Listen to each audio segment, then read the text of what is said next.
Hello everyone. आप सभी का स्वागत है आपके अपने यूट्यूब चैनल में। आज हम इंडियन पॉलिटी का एक इम्पॉर्टेंट टॉपिक इलेक्शन कमीशन के बारे में डिस्कस करेंगे। ये election commission complete current updated है। अभी 2023 तक इसमें जो भी करंट के अपडेट्स आए हैं वो सब ऐड किए हुए हैं। तो चलिए सबसे पहले हम देखते हैं इलेक्शन कमीशन का होता क्या है, रोल क्या है। तो इलेक्शन कमीशन एक कॉन्स्टिट्यूशनल बॉडी है, ये एक संवैधानिक निकाय है।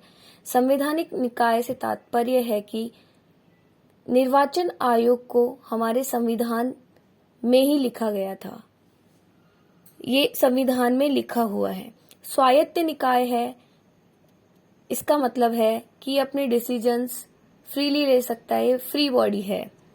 यह एक अर्धन्यायिक निकाय है, अर्थात निर्वाचन आयोग प्रशासनिक सलाहकारी अर्धन्यायिक संस्था के रूप में कार्य करता है। अब देखते हैं अगर हम निर्वाचन आयोग का गठन कब किया गया, तो निर्वाचन आयोग का गठन 25 जनवरी 1950 को किया गया। 25 जनवरी 1950 हमारे संविधान को पूर्णतः लागू होने के ठीक एक दिन पूर्व, संविधान 26 जनवरी 1950 को भारत में पूर्णतया लागू हुआ। उससे एक दिन पूर्व 25 जनवरी 1950 को निर्वाचन आयोग का गठन किया गया। इस 25 जनवरी को यादगार बनाने के लिए इसे मतदाता दिवस के रूप में तथा 1950 को टोल फ्री नंबर के रूप में यूज किया जाता है। आगे अगर हम देखते हैं कि निर्वाचन आयोग में कितने सदस्य होगी, इसकी संरचना क्या होगी, क्या इसका संविधान में वर्णन किया गया है? नहीं, यह संविधान में कहीं नहीं लिखा गया है कि इसकी संरचना में कितने मेंबर होंगे। इसलिए इसकी संरचना कभी एक सदस्य ही रही है तो कभी बहु सदस्य ही रही है। तो आइए हम देखते हैं। सबसे पहले 1950 से 15 अक्टूबर 1989 तक यह एक सदस्यीय संस्था के रूप में कार्य करती थी। उस समय मुख्य निर्वाचन आयुक्त ही एक सदस्य हुआ करता था।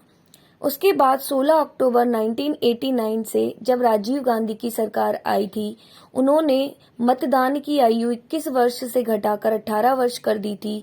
तो सरकार के कार्य के बोझ को कम करने के लिए उन्होंने निर्वाचन आयोग को बहुसदस्यीय संस्था के रूप में बना दिया था।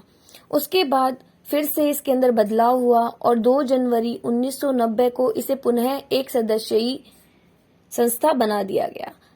बाद में 1 अक्टूबर 1993 को एक अध्यादेश जारी हुआ जिसमें निर्वाचन आयोग बहुसदस्यीय संस्था के रूप में बना दिया गया और तब से यह वर्तमान तक बहुसदस्यीय संस्था के रूप में कार्य कर रहा है। वर्तमान में अगर हम स्थिति देखते हैं तो इसके अंदर कुल सदस्य 3 यानी एक मुख्य निर्वाचन आयोग और 2 अन्य चुनाव आयुक्त होंगे।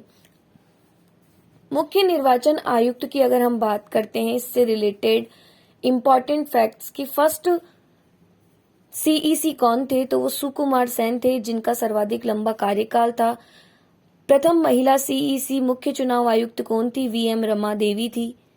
वर्तमान मुख्य चुनाव आयुक्त 2023 में कौन है, तो 25वें हैं राजीव कुमार। और ऐसे कौन से सीईसी थे, मुख्य चुनाव आयुक्त थे जिन्होंने पद पर रहते हुए त्यागपत्र दिया, तो वे नगेंद्र सिंह व अशोक लवासा जी थे। अब अगर हम देखते हैं क्या इन सदस्यों के अलावा भी इसके अंदर और सदस्य बनाए जा सकते हैं, तो जी हाँ, इसमें और सदस्य आवश्यकता पड़ने पर ऐड किए जा सकते हैं। जैसे प्रादेशिक आयुक्तों की नियुक्ति की जा सकती है, जनगणना आयुक्त की नियुक्ति की जा सकती है, लेकिन आवश्यकता पड़ने पर। अगर हम देखते हैं कि अभी जब ये नियुक्ति है वो चर्चा का विषय क्यों बनी रही थी, जब राजीव कुमार जी का नियुक्ति की गई थी तो राष्ट्रपति से ये प्रश्न पूछा गया था कि 24 घंटे के अंतर्गत ही राजीव कुमार जी का नियुक्ति किस प्रक्रिया के तहत की गई है। तब सुप्रीम कोर्ट ने संतुष्ट जवाब प्राप्त नहीं होने पर एक निर्णय दिया है अभी। तो देखिए, सबसे पहले चर्चा नियुक्ति की जो प्रक्रिया थी, पहले राष्ट्रपति द्वारा संसद के द्वारा जो विधि बनाई जाती थी उसी के तहत राजीव कुमार का निर्वाचन हुआ था। लेकिन जब इस पर सवाल खड़े हुए तब सुप्रीम कोर्ट ने एक निर्णय दिया कि अब राष्ट्रपति द्वारा समिति ही की सलाह पर ही सीईसी की नियुक्ति की जाएगी। इस समिति के अंदर कौन कौन सदस्य होंगे? एक भारत के प्रधानमंत्री जी होंगे, लोकसभा में विपक्ष का नेता होगा एंड भारत के मुख्य न्यायाधीश सीजेआई होंगे। ये बहुत इंपॉर्टेंट क्वेश्चंस हैं साथियों। ये अभी करंट अपडेटेड क्वेश्चन है। आपसे प्रश्न पूछा जाएगा राष्ट्रपति द्वारा मुख्य चुनाव आयुक्त की नियुक्ति के लिए सलाह देने के लिए जो समिति है उसके सदस्य कौन कौन होंगे। पहला ऑप्शन आपको देंगे पीएम, विपक्ष का नेता, सीजेआई, और फोर्थ ऑप्शन कुछ भी ऐड कर सकते हैं। तो कौन नहीं है सदस्य, कौन नहीं है, इस तरह से प्रश्न पूछा जा सकता है आपसे। तो ध्यान रखना, पीएम, सीजेआई एंड विपक्ष का नेता, लोकसभा में विपक्ष का नेता। तो इस तरह से हम निर्वाचन आयोग के बारे में देखेंगे। आगे अगर हम देखते हैं निर्वाचन आयोग के अंदर महत्वपूर्ण अनुच्छेद कौन सा है, आर्टिकल कौन सा है, तो हम देखते हैं निर्वाचन आयोग के महत्वपूर्ण अनुच्छेद 324 से लेकर 329 तक निर्वाचन आयोग के अंदर अनुच्छेदों का अध्ययन किया जाता है। लेकिन जो सबसे इम्पोर्टेंट अनुच्छेद है वो है 324। अगर हम 324 अकेले को भी पढ़ लेते हैं तो हमारा काम निकल सकता है एग्जाम पॉइंट ऑफ व्यू से। तो देखिए, इसको याद करने के लिए बहुत सिंपल वे है। सबसे पहले अगर आप कहीं इंटरव्यू में जाते हैं तो आपसे क्या पूछा जाता है, why you are preferring this job, कि आप इसी जॉब को आपने क्यों चुना है, क्या रीजन है, क्या काम है, किस काम को करने के लिए आप इस जॉब को चूज कर रहे हैं। तो वैसे ही संविधान के अंदर लिखा हुआ है कि निर्वाचन आयोग को किस कार्य के लिए नियुक्त किया गया, किस कार्य के लिए बनाया गया, संविधान में कौन सा कार्य करने के लिए निर्वाचन आयोग को लिखा गया। तो सबसे पहला क्या 324(1) के अंदर 1 से लेकर 6 अनुच्छेद हैं। पहले अनुच्छेद में इसके काम बताया गया है। दूसरे अनुच्छेद में फिर नियुक्ति बताई गई है कि कितने लोगों को नियुक्त किया जाएगा। तीसरे अनुच्छेद में मुख्य निर्वाचन आयोग यानी 3 लोग हो जाते हैं। तो 3 लोग होने पर ये तो बताएंगे तीनों में से मुखिया कौन है, यानी अध्यक्ष कौन है। निर्वाचन आयोग के अध्यक्ष यानी मुख्य निर्वाचन आयुक्त के बारे में बताया गया है। फोर्थ में अगर हम बात करते हैं 4 लोग हो जाते हैं, तो चौथा कौन आया है, तीसरे के अलावा चौथा कौन आया उसके बारे में बताया जाएगा। पांचवें में अगर हम देखते हैं, 5 पी से भी 5 और पदावधि, ये भी पैसे ही स्टार्ट है तो पदावधि के बारे में बताया गया है। 6 के अंदर अगर हम देखते हैं तो कर्मचारी वृंद के बारे में बताया गया है। तो पहले अगर हम देखते हैं अनुच्छेद 324(1) में किसके बारे में बताया गया है, कार्य के बारे में, कि क्या कार्य करेगा ये। तो सबसे पहले ये 4 चुनाव करवाएगा। 4 चुनाव किस किस के करवाएगा, एक संसद के, विधानमंडल के, राष्ट्रपति के और पीएम के। ये क्वेश्चन पूछा जा सकता है कि निर्वाचन आयोग किन किन के निर्वाचन करवाता है। तो संसद, विधानमंडल, MP, MLAs, PM and president, इन चारों के इलेक्शंस में पार्टिसिपेट करता है निर्वाचन आयोग। ये ध्यान रखना, पंचायत चुनाव और नगर निगम चुनाव के लिए निर्वाचन आयोग का कोई रोल नहीं होता है, उसके लिए अलग से राज्य निर्वाचन आयोग गठित किया गया है। फिर अगर हम देखते हैं इसके कार्य क्या है, ये निर्वाचनों का अधीक्षण करेगा, निर्देशन करेगा, नियंत्रण करेगा और निर्वाचक नामावली तैयार करेगा। इसके अतिरिक्त चुनाव न्यायाधिकरण का भी इसमें उल्लेख था, जो कि 19वें संविधान संशोधन द्वारा हटा दिया गया। नेक्स्ट अगर हम देखते हैं 324(2) के अंदर अगर हम देखते हैं तो क्या है, सेकंड 2 के अंदर है नियुक्ति एंड संख्या। तो संख्या बताएंगे और नियुक्ति बताएंगे। संख्या कितनी होगी, ये बार बार बदलती रही है। वर्तमान में 1+2 स्ट्रक्चर है और इसका संविधान में कहीं वर्णन नहीं है। नियुक्ति पहले राष्ट्रपति द्वारा संसद द्वारा बनाई गई विधि के तहत दी जाती थी। वर्तमान में इसकी सलाह के लिए एक समिति बनाई गई है जिसके सदस्य पीएम, सीजेआई एंड लोकसभा में विपक्ष का नेता होगा। तो पहला हमने पढ़ा कार्य 4 चुनाव कराएगा, अधीक्षण करेगा, निर्देशन करेगा और नियंत्रण करेगा, साथ ही निर्वाचक नामावली तैयार करेगा। तीसरा अगर हम बात करते हैं, 3 सदस्य हो गए हैं। 3 सदस्यों में ये बताएंगे कि निर्वाचन आयोग की अध्यक्षता कौन करेगा। अध्यक्षता जो मुख्य निर्वाचन आयुक्त होगा, वही मुख्य निर्वाचन आयुक्त ही निर्वाचन आयोग के अध्यक्ष के रूप में कार्य करेगा। तो पहला काम, दूसरा नियुक्ति, तीसरा अध्यक्षता। चौथा अगर हम देखते हैं तो 4, तीसरे के बाद चौथा कौन आया उसी के बारे में बताया जाएगा, प्रादेशिक आयुक्तों की नियुक्ति के बारे में। तो 324(4) के अंदर राष्ट्रपति निर्वाचन आयोग के परामर्श के द्वारा प्रादेशिक आयुक्तों की नियुक्ति करेगा। 324(5) में अगर हम देखते हैं तो इसकी पदावधि, सेवा शर्तें और हटाने की रीति के बारे में वर्णन किया गया है। तो अगर हम देखते हैं जो मुख्य चुनाव आयुक्त है, सीईसी है, उसकी सेवा शर्तों के अंदर अलाभकारी कोई भी परिवर्तन नहीं किया जा सकता है। ये संविधान के भाग 324(5) के अंदर वर्णित है। किस तरह से, किस प्रकार से, ये बहुत बार क्वेश्चन पूछा जाता है कि किस तरह से मुख्य चुनाव आयुक्त को हटाया जाता है। तो इसकी रीति उसी प्रकार है जिस प्रकार से उच्चतम न्यायालय के न्यायाधीश को हटाया जाता है, सेम उसी तरीके से मुख्य चुनाव आयुक्त को हटाया जाता है। लेकिन अन्य चुनाव आयुक्तों को मुख्य चुनाव आयुक्तों की सलाह पर राष्ट्रपति द्वारा ही हटाया जाएगा। अगर हम देखते हैं इसकी पदावधि, ये 324(5) है, फ्रिक्वेंटली ऑब्जेक्टिव क्वेश्चंस वाले एग्जाम्स में पूछा जाता है, तो इसे अच्छे से ध्यान रखना। पदावधि की अगर हम बात करते हैं तो पदावधि कितनी होगी, 6 वर्ष होगी या 65 वर्ष, जो भी पहले हो, इन दोनों में से वही होगी।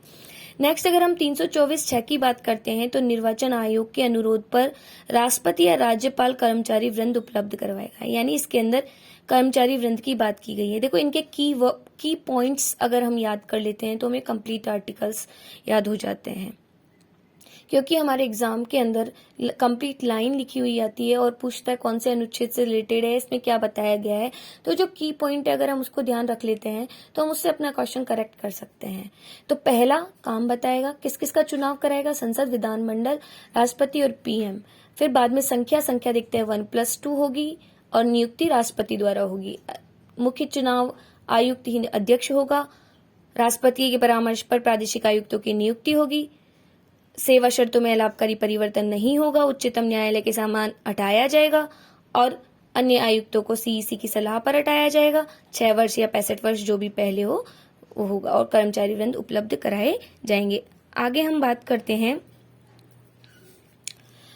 निर्वाचन आयोग की शक्तियों के बारे में और इसके कार्य के बारे में। तो हम देखते हैं निर्वाचन आयोग की शक्ति व कार्य। तो देखिए निर्वाचन आयोग का बहुत इंपॉर्टेंट काम है, ये कार्य सलाह भी दे सकता है, यानी एक सलाहकारी संस्था के रूप में भी कार्य करता है।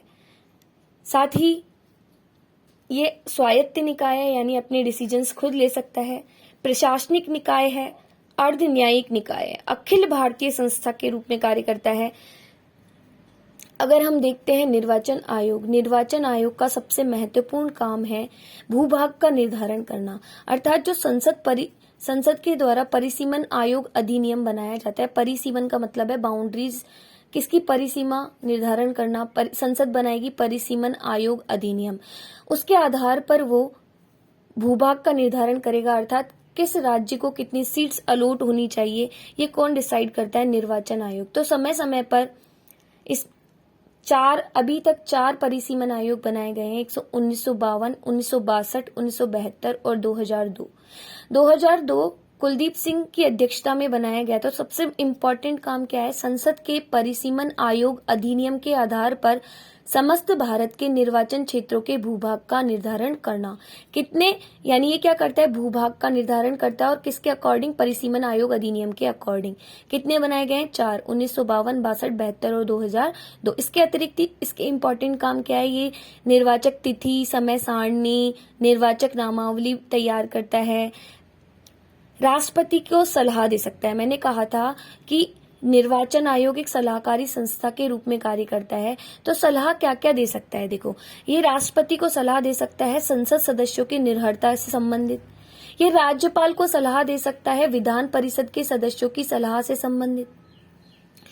तो निर्वाचन आयोग संसद सदस्यों की निर्भरता से संबंधित राष्ट्रपति को सलाह देगा और राज्यपाल को विधान परिषद के सदस्यों की निर्भरता से संबंधित सलाह देगा। इसके अतिरिक्त ये आचार संहिता लागू कर सकता है। इसके अतिरिक्त ये राष्ट्रपति को राष्ट्रपति शासन के समय सलाह दे सकता है कि 1 वर्ष बाद चुनाव करवाए जाए या नहीं कराए जाए। ये अगर कहीं निर्वाचन के अंदर लूट फसाद कुछ भी विवाद हो जाता है तो जांच अधिकारी नियुक्त कर सकता है। अगर ज्यादा अनियमितता हो जाती है, लूट, हिंसा, रिंगिंग, तो रद्द कर सकता है चुनाव को।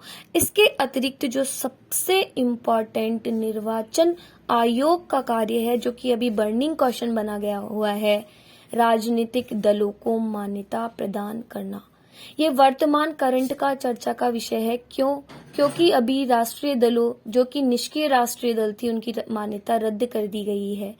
पहले आम आदमी पार्टी के बाद 9 राष्ट्रीय दल थे और अब 6 राष्ट्रीय दल रह गए हैं। तो जो निष्क्रिय दल हैं, उन्हें उनकी मान्यता निर्वाचन आयोग के द्वारा रद्द कर दी गई है।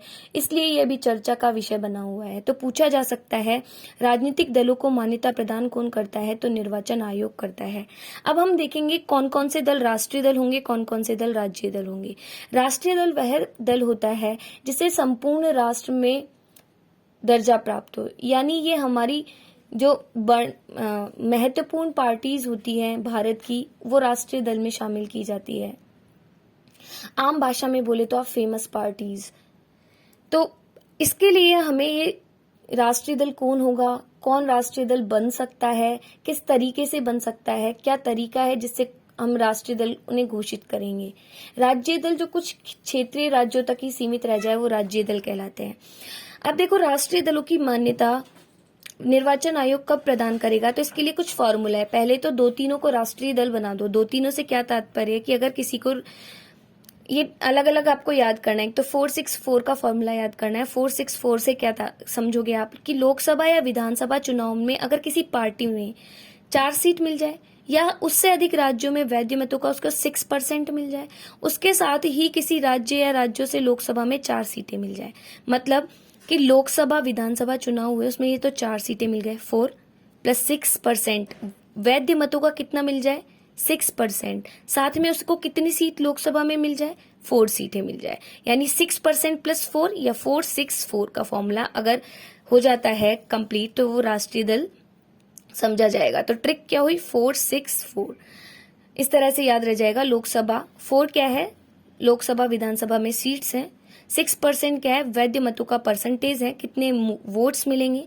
उसके बाद लोकसभा में कितनी सीटें मिलनी चाहिए? राज्यों में 4 सीटें, 464। नेक्स्ट, अगर ये नहीं प्राप्त करे, अगर और किस तरीके से भी बन सकता है कि राज्यों में लोकसभा में 4 सीटें मिल जाए, या तो उसे कितनी सीटें लोकसभा में 464 के अलावा लोकसभा में 2% सीट, और ये 2% सीटें कहां से आनी चाहिए? 3 अलग अलग राज्यों से आनी चाहिए। पहला था 464 का, सेकंड है 2% और 3, यानी कि 2% सीटें 3 विभिन्न राज्यों से हो। चौथा क्या है? कम से कम 4 राज्यों में राज्य पार्टी का दर्जा मिल जाए। तो अभी जब आप आदमी पार्टी आप पार्टी बनी थी, तो उसे 12% के समथिंग सीट्स अवेलेबल हुई थी, इसलिए उसे आम आदमी पार्टी का दर्जा मिल गया। आम आदमी पार्टी को राष्ट्रीय दल का दर्जा मिल गया था। तो हमने ये आपसे पूछा जाएगा, सदस्यता किस प्रकार से दी जाती है, मान्यता किस प्रकार से दी जाती है। तो पहला 6% + 4, सेकंड 2% एंड 3, फिर लास्ट में 4, याद हो जाएगा। इसी तरीके से राज्य दल कम पूछा जाता है, पर फिर भी हमें याद होना चाहिए कि विधानसभा चुनाव में वैध मतों का 6% और 2 सीट की 2 बार, तो हम विधानसभा चुनाव के बारे में बात करेंगे, 2 बार लोकसभा। विधानसभा चुनाव में वैध मतों का कितना % होना चाहिए? उसमें देखो, हमने लोकसभा चुनाव के अंदर वैध मतों का 6% था, इसके अंदर भी 6% ही वैध मतों का। और कितनी सीट? साथ में 2 सीट, वहां पे 4 सीटें थी, यहाँ पे 2 सीट है। आम चुनाव में या फिर विधानसभा आम चुनाव में 3% या 3 सीट, जो भी ज्यादा हो। थर्ड है लोकसभा में 6% सीट + 1 सीट। फोर्थ है लोकसभा की 25 सीट में से 1 सीट में 25 सीटें हो तो 1 सीट हो, 50 सीट हो तो 2 सीट हो। 2015 में इसमें संशोधन किया गया है कि अगर किसी को लोकसभा व राज्यसभा में 8% वोट मिल जाएंगे तो वो राज्य दल का दर्जा उसे प्राप्त हो जाएगा। तो इस तरह से राष्ट्रीय दल और राज्य दल को याद करना है आपको। अगर आगे हम बात करते हैं कि वर्तमान में राष्ट्रीय दल चर्चा में क्यों है, क्योंकि जब गुजरात चुनाव हुए थे तो 12.9% वोट के साथ ही 5 सीटें आम आदमी पार्टी को मिलने के साथ उसे नवी राष्ट्रीय पार्टी का दर्जा दे दिया गया था। अभी हमने देखा था कि अगर किसे लोकसभा में 4 सीटें, इसे कितनी सीटें मिली है? 5 सीटें और 12% वोट। अपन ने देखा था या तो 2%, कितने 464 का रूल था, 2 और 3 का रूल था, और 4 4 राज्यों में राज्य पार्टी का दर्जा था, 4 ये रूल था।